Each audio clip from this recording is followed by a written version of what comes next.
काफ़ी समीक्षाएं की हैं पार्टी के अंदर भी, पार्टी के विधानसभा स्तर में भी अभी काफ़ी चर्चाएं हुई। हमने 10 विधानसभा सीटों में से 1 विधानसभा पर विजय, 7 पर दूसरा और 2 पर तीसरे स्थान पर पार्टी रही। चूँकि एक सीमित 10 सीटों पर चुनाव लड़ने के कारण हम वोट के प्रतिशत को अनुकूल हम लोग अभी उसको मूल्यांकन नहीं किए, लेकिन मैं ये समझता हूँ कि जो हम अपने वोटर्स को और अपने इस चुनाव के जो मुद्दों के चयन में कहीं ना कहीं हम सभी लोगों ने समीक्षा में पाया कि उसमें कहीं ना कहीं चूक हुई। वोटर्स को हम बांधे रखने में असफल हुए। कार्यकर्ता को चुनाव के लिए धारदार बनाना था और समन्वय जो हमारा गठबंधन के साथ बनना था वो एक कारण निकल कर सामने आया है। प्रारंभ काल से निर्णय में थोड़ा विलम्ब होना, दोनों घटक दलों का निर्णय, सीटों का बंटवारा का निर्णय में विलम्ब एक विषय उभर कर सामने आया है। इन विषयों पर आज इनकी राय ली गई है, जिस कारण से सामने वाला जो सरकार और सरकार की ऐसी कुछ घोषणाएं जो केवल इलेक्शन को देखते हुए घोषणाएं सरकार के द्वारा किया गया वो भी प्रभावित हुआ है। कहीं कहीं पर सरकारी महकमों का भी भूमिका पर प्रश्न चिन्ह है। तो कई चीज़ें हैं अभी जिस पर पार्टी मूल्यांकन कर रही है, उनके पृष्ठभूमि को भी निखारने और देखने का काम हम लोग कर रहे हैं और उम्मीद करते हैं कि जो सरकार आई है, जिन्हें जनमत मिला है, वो जनमत उनके किए हुए वायदों का है, उनके निर्णय का है। उस जनमत को जनता के हित में जल्द से जल्द वो सरकार लाए, ये हमारी शुभकामना रहेगी। ओवरऑल पार्टियां जनता के लिए ही लड़ती है, जनता के लिए ही अपने विचारों को बड़ा बनाते हैं।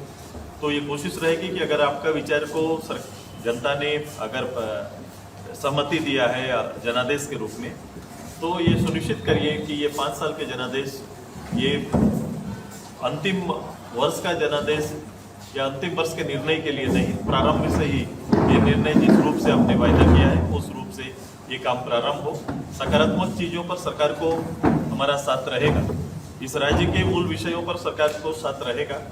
जो हमारा एजेंडा हमेशा रहा है, जिस एजेंडा के साथ हम काम करते रहे, वो एजेंडा जब भी आएगा हम निश्चित रूप से उस निर्णयों में खड़े रहेंगे। लेकिन जब एजेंडा या फिर जन विरोधी निर्णय जहाँ आएंगे, हम निश्चित रूप से एक प्रबल धारदार विपक्ष के रूप में भी हम अपनी भूमिका पे रहें। सुरेश जी, कहा जाता है सड़कें सुनी हो जाती है तो सत्ता बेलगाम हो जाता है।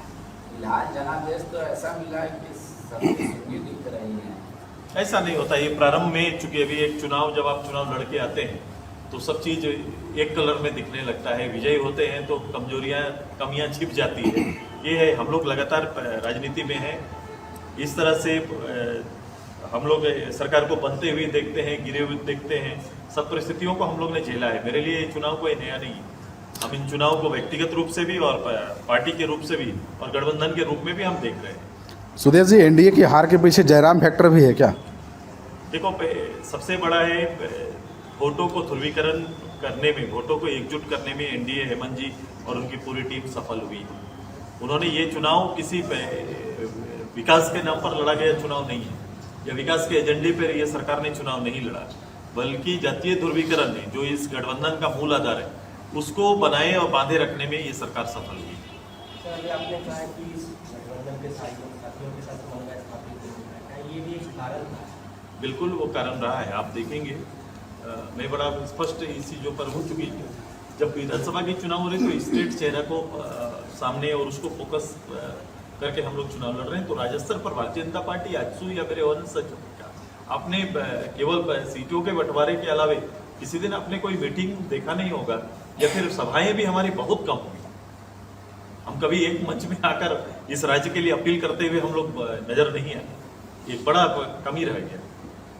तो क्या मतलब आपको लगता है कि मुख्यमंत्री का चेहरा आप लोगों की तरफ से रिप्रेजेंट होता तो कुछ बात अलग होती, या ज्वाइंट सभाएं होती आपकी बाबूलाल जी की? तो नहीं, अगर ऐसा कर पाते कि राज्य के अंदर, मैं हमेशा बोलता रहा हूँ कि भाई इस राज्य को कौन खेवनहार होगा, कौन चेहरा होगा, किसकी लीडरशिप में सामने वाली गवर्नमेंट को हम दोस्त करेंगे, ये पब्लिक की इच्छा रहती है। और एक पारदर्शी रूप से अगर ये संभव हो पाता, क्योंकि ये निर्णय गठबंधन के अंदर का था, अगर ऐसा हो पाता तो मुझे लगता है कि और बेहतर।